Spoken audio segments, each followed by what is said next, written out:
Hey guys, so in this video we're going to go over my Rogue Exile farming setups. I have two setups we're going to go over in this video. So these are on a armor stacker on the Aristocrat.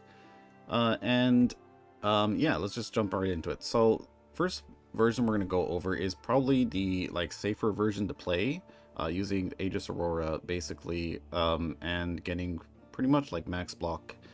And the skill we're using is going to be Smite of Divine Judgment. There are a couple of reasons for Smite of Divine Judgment. And another setup I want to go over is a setup using two swords. I actually like the two sword setup better, but the recovery is actually quite bad on that one. I mean, not bad. It's like good enough, I'd say. And you basically just go one-shot everything before it like one-shots you, right? And you get quite a lot of damage in that setup. And I think it probably will be better like the more gear you get because you can just go one shot the rogues, right? In this setup you get a little bit less damage, but you're extremely I wouldn't say tanky. Like we have pretty decent max hit, like 160 170k max hit with no guard skill up, and with everything up it's like about 370 or 380 or something like that. So you can definitely take quite a bit of hits, but having Aegis with our armor right now, I'm not running a Stibnite flask. With that, I'd be like at 2 million armor, but we're at like 1.6 million armor. So every time we block, we're getting basically our full energy shield recovered. And I'm using the versatile combatant because reservation is pretty tight and can't really fit in Tempest Shield at the moment. So pretty much just, yeah, versatile combatant. So we're at like 65 60 block, and this is pretty much like good enough for recovery. And then we're also using the armor and evasion mastery. I guess you could go for divine shield. I'm not really sure which one I want to use right now, but this is actually pretty OP because I don't think there is like an internal cooldown on it, and if you get hit by like multiple physical hits, it pretty much just like heals you to full.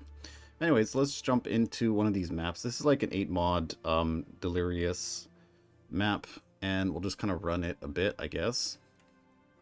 At some point maybe we'll swap over to the two sword setup so you can see what it's like, but it's basically just a crit map right now, so no other mods. This character can do crit if you have crit on the Watcher's Eye. That's probably good enough, and then I think up to about 300% Physis extra, and once you go past that it starts to get a bit dicey on this character. But anyways, the reason why we're using Smite of Divine Judgment is I was using Lightning Strike for the longest time, but I don't know, like the rogues, they like dodge around quite a bit, right? And Lightning Strike seems like more DPS in PoB, I would think, and that's why I was like kind of using it, right? But when they're dodging, you know, you can get like what, up to 3 or 4 hits on the projectiles, but in reality, when they're dodging around that kind of stuff, that doesn't really happen all the time. And since the damage isn't like one big hit that comes out like Smite, they're like dodging around and like moving, and actually didn't really feel like a lot of damage. I don't know. Vol Lightning Strike's amazing, but I think using Smite, that was a bad ritual. It's going to be a little bit better because then we can also use 2+1 Frenzy Rings and get a lot more defense that way. But anyways, this is kind of like what it's like. You kind of just go around and one-shot everything. And if you want to be super lazy, you don't really need to use... I'm using 2 smites, so like 1 smite in the boot, so I actually get the aura buff. But if you're kind of lazy, you don't really need to do that. You just don't run Smite of Divine Judgment, and you just kind of run, what would you say, the normal smite in your 6-link, right? But anyways, I like Smite of Divine Judgment because it has really big range, and when the rogues are like trying to kite you and they're like running around and that kind of stuff, you can actually kind of like hit them from very far away. You can see that the Smite of Divine Judgment is hitting from like all the way over here, right? So you can target monsters like almost across the screen, and this really helps when they're like trying to run away and that kind of stuff. So I think Smite of Divine Judgment is going to be the best option for these kind of maps. This guy has Soul Eater. No. Yeah, now they're starting to do a bit more damage because of we have one Fizz's extra mod now, I think. We're like at 100%. And sorry if my PC's kind of lagging. But yeah. Yeah, these maps are pretty fun. I was doing Valos for the most part of the league, and then swapped over to these once I got the idols, and it's actually quite a bit funner, I think. Can be like a bit challenging. Oh, I can't take this altar yet.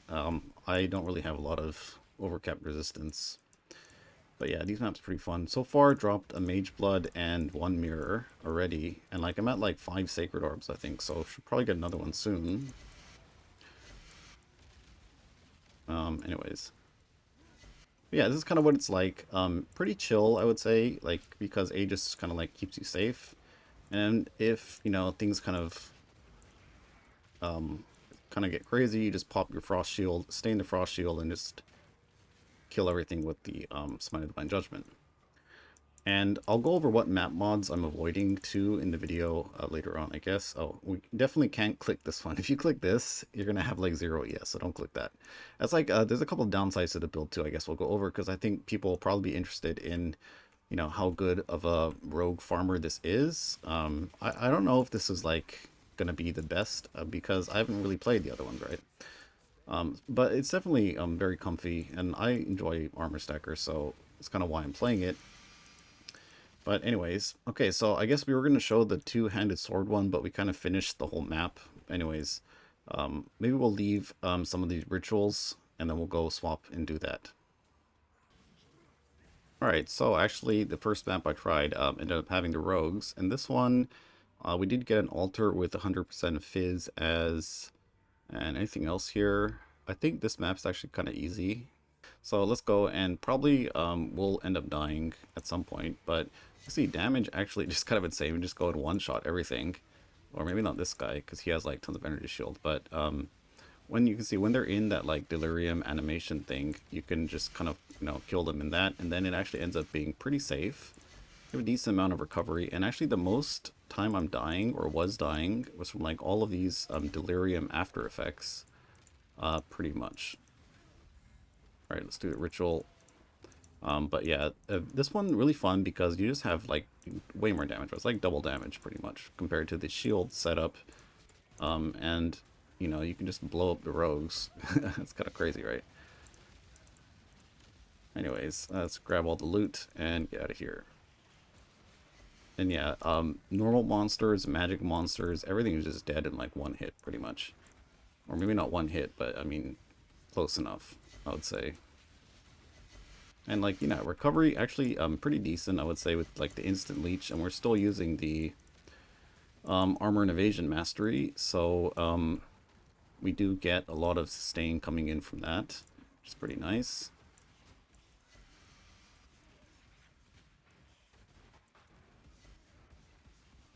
And yeah, Wall Smite in the setup's kind of insane. Just go run around and, oh, Divine Orb, oh, 2. Oh, we have the dupe altar, yeah, I think, do we? I don't think we have a dupe altar.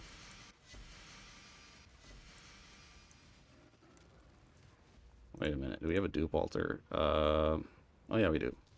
25% chance.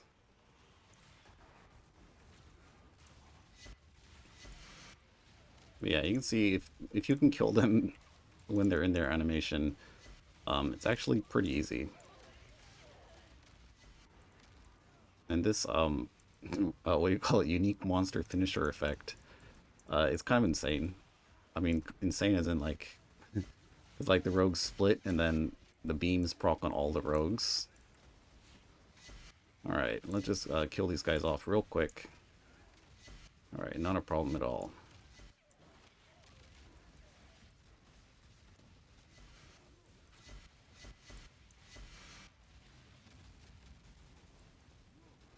And it's so hard to see what's going on. And I'm probably going to end up like frying my GPU in these maps. But let's just pop the Frost Shield and just kind of pray that we don't die. Good loot? Probably not.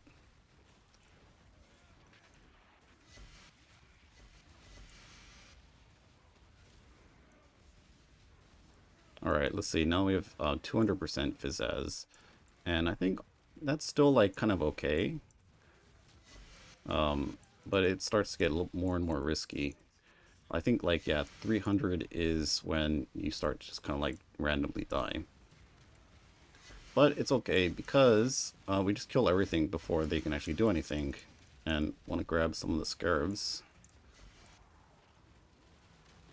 Anyways, let's go kill, okay, one more ritual. Well, there's two more.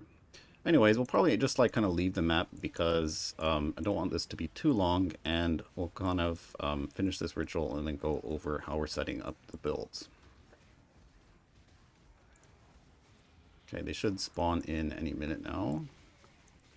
Just do our burst and just kind of like one-shot everything. And it's actually really fun. Smite is like such a fun skill when you can actually get it to do a lot of damage.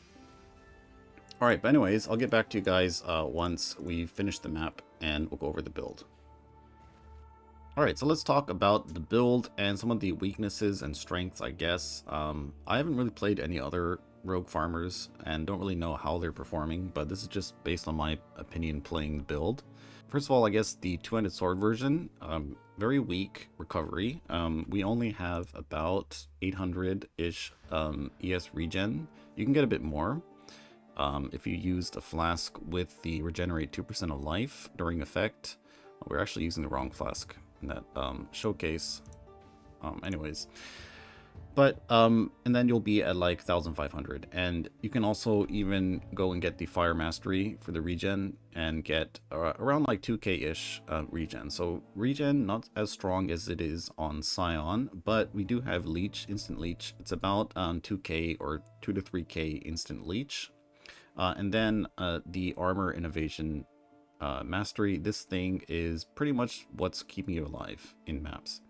You can also go for Divine Shield. This is pretty nice as well, but it does have some like ramp time. So as this is better on the Aegis Aurora version where enemies are hitting you more often. On the two-handed sword version, most of the time you're killing things before they can do a lot of damage to you. So the Divine Shield starts to lose value.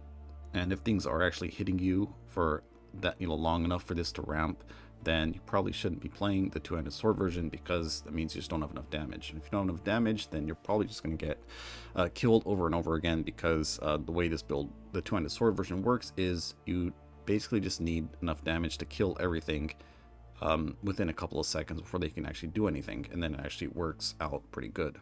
Okay, so recovery, not as good, not super good. The max hit on this character is not super high.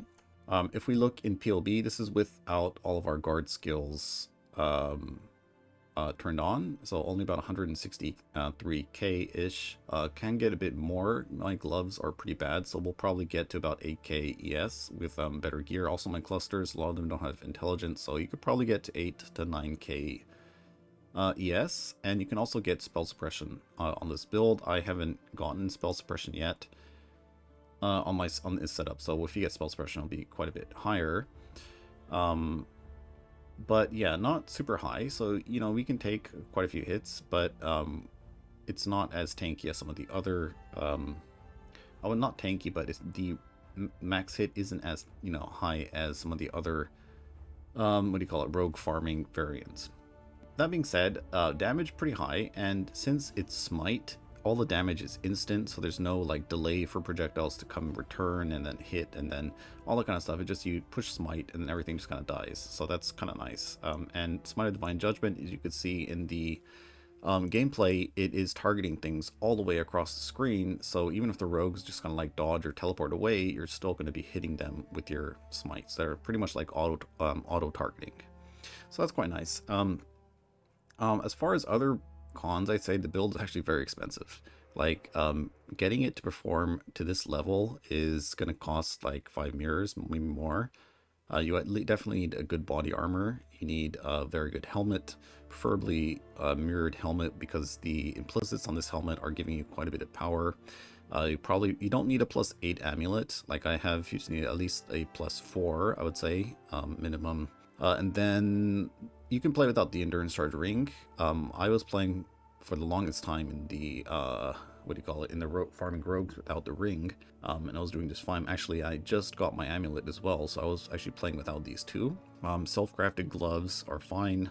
Definitely need the mage blood, and just Relicash normal boots, right? And if you don't have the one passive voices, you are going to have to drop some things, which is probably going to be this area here, or we'll go over what to drop, I guess, later when we cover both POBs. But yeah, quite expensive to build.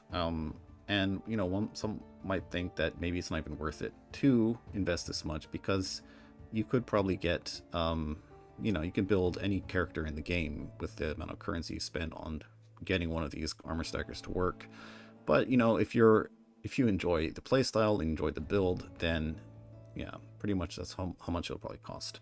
Okay, so let's go over the gear real quick. For this setup, for the dual setup, we're going to need one fortified sword and then one resolute technique sword. If you're going to play on the shield version, then you are going to need a resolute technique and fortified sword.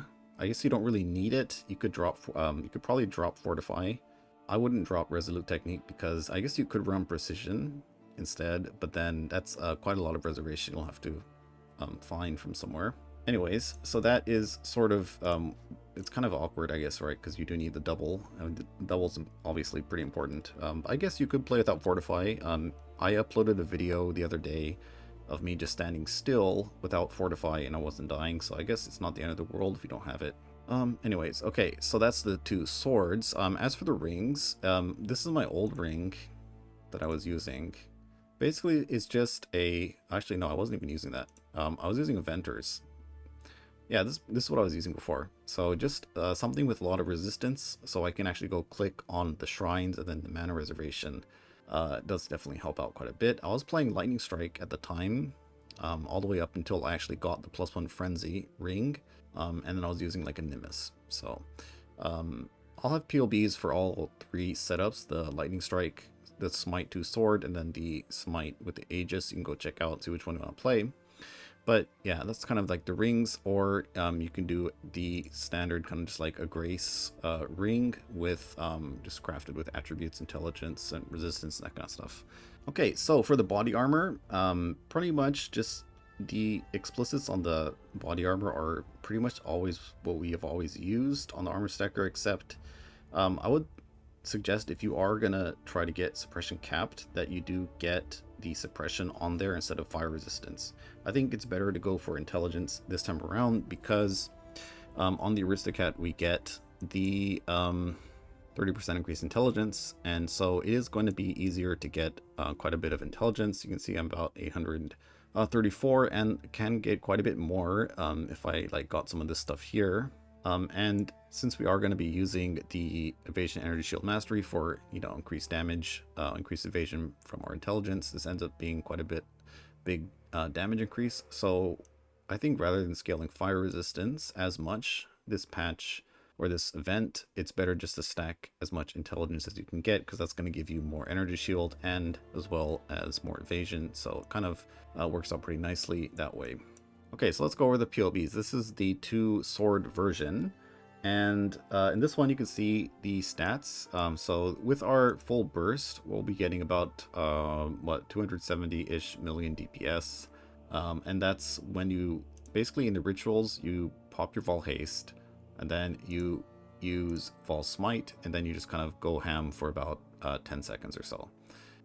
Normally when you're just kind of leaping around the map, or, you know, clearing the map, this is kind of the DPS you'll be getting, about like 160-ish, or, you know, 100 mil DPS or so. So not that bad. Pretty much enough to just one-shot everything. Bosses die in a couple of seconds, so it doesn't really matter that much. But when you really need that burst, you can get like quite a lot of value from Vol Haste and Vol Smite. Since we are stacking a lot of aura effect, you can see it actually doesn't give you a pretty sizable DPS increase. Okay, and then let's see. So max hit 160k, and then when we use our Molten Shell, you can see it's going to go up by a little bit more to about 270k max hit, and Molten Shell is pretty much always up. The duration on this is insanely long, even though mine's actually should buy a better one. This was like, I corrupted it and went to 15. But yeah, the duration is insane also because of the Ascendancy giving you 15 quality. And then, let's see. And then when you're in the rituals, like what I like to do is I just put down the frost shield and just stand in the frost shield. And then you can see max hit goes up like quite a bit. So, pretty nice. The negative ES regen is actually not impactful at all. Pretty much just like the first second or so you'll drop a little bit, but with your leech and your regen you'll pretty much recoup this like right away. All right, so this is kind of the setup. This pretty insane. I'd say definitely do not. You definitely need this mastery over here to play this build. And then let's go jump into one of the other setups now. All right, so this is the other setup. Actually, DPS kind of similar. I mean, not similar, but 150 million full DPS. That's with your burst up. If we kind of remove some things, it's going to be quite a bit less. Let's just see real quick. So yeah, about like 60 mil, or not 60, about 90 million DPS on this setup, which is actually like pretty decent, I would say. The max hit numbers are actually kind of similar. You know, we have the same sort of ES pool, and the defensive layers are pretty much the same, except that we have Aegis Aurora, which every time we block is going to be giving us, let's just see how much, about 33,000 energy shield every time we block. Now you can actually go for more damage, and honestly thinking even if this gold flask is going to be worth it, because you could go for a Stibnite flask, right? And you can see you get quite a bit more damage this way. So if you're low on damage, just run that, just skip the gold flask. But let's go over the setup. So we're basically going to grab Glancing Blows, and you can grab Divine Shield and try this out as well. And then we're also going to be keeping this mastery here. This setup, I'm not going to be running Zealot's Oath, as I didn't really need it. And honestly, like, life regen in these maps is kind of overrated, because there's map mods that have, you know, cannot regen, less regen, and then there's altars with like less regen per endurance charge. So I don't know, relying on, I guess you could skip those map mods, but I'm like actually running a lot of maps with no regen on them. I'll share my filter later on, or what do you call it, Regex. But yeah, I actually run all those kind of maps. So anyway, that's why I don't really think Zealot's Oath or like ES regen is that important. It's only nice when there's like burning ground, or you kill all the monsters and there's like these delirium after effects and that kind of stuff. Aside from that, the armor and evasion mastery, your leech, instant leech, and then Aegis Aurora is going to keep you alive pretty much. So how do we get our block capped? Actually very easy. The only thing you need is a Aegis Aurora with a +5 chance to block. Has to be +5. If we take a look over here, if we go down to a +4, I guess you could also get block on your Watcher's Eye. But if we even just lost that 1% chance to block, it's like 8% spell block, right? It's because we're using the Versatile Combatant, which is giving us, chance to block spell damage from our overcapped block chance. So that's why we have so much spell block. And basically all you do is you get Aegis Aurora with +5 block, and then all you have to do is take this 3% block node, and you're block capped. Right, you can also, this is also a pretty nice node here, Arcane Guarding.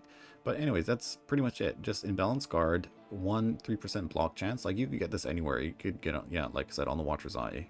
Or anyways, if you don't have this, you'll be at like 30% spell block. So not even the end of the world. You can even just skip this, actually.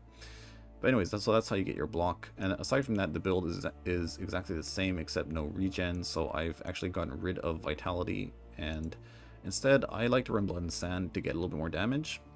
But you could skip this if Reservation is kind of tight. It is a pretty decent DPS increase anyways. Okay, so that's pretty much it. And the Lightning Strike version, I'll just have a PLB of it. I don't really have it on me right now we can go over, but anyways. It's pretty much the same setup, except that you're running Lightning Strike. Alright, so here is the Regex. Basically, what I'm doing is I'm skipping non-curse aura, minus max res, cannot be leech. I haven't really tested if I can do this. I think the Aegis version, oh actually no, you probably can't, because you need the mana leech. Yeah, so skip this, and then I am avoiding this mod, less armor and the reduced chance to block. It's okay on the dual wield version because you don't really care about block. But the less armor, this is going to be like 60 or 65% less armor. And then from what we have here, like the 1.7 million is going to go down to like 300k armor. Or like, 400, 500k. So you lose so much damage from that one mod that I think it's actually just worth skipping it. And so what do you do for some of these other mods? The only thing that we have to do is if you're going to be running reflect maps, you just get one of these flasks with 55% reduced reflected damage. This is Unveil. You get it from the Cinder Swallow. And then once you unveil it, you can actually just... it has to be 55%, I believe. You can probably do the math anyways. But that and Mage Blood Flask gives you your Reflect immunity. So yeah, I can run the Reflect ones, and that's pretty much it, actually. Aside from this, like what we're going to do in the future is I did want to try a shield version with a rare shield with like the +1 frenzy shield. Might be kind of nice. And then also maybe +1 frenzy gloves to get even more frenzy and endurance charges, because we're going to be doing the Masterful form to get our endurance charges from our frenzy charges. So right now I have 9, I believe. Let's see. Yeah, we're at 9 endurance and 9 frenzy. And if we get the shield and the glove, it's going to be 11 endurance and frenzy charges. It's going to be kind of insane for your max hit. But I don't know. I think we'll have to see. But I think replacing Aegis is going to be kind of hard in these kind of maps because of the amount of sustain that Aegis gives you.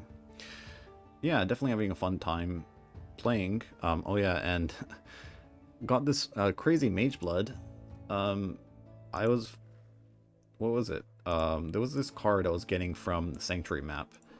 Oh, this one, the Costly Curio. And then I was cleaning out my stash one day, or like the other day, and I got this Mage Blood. This is an Elder Shaper Mage Blood, which is extremely rare. Almost, one would say, impossible to get.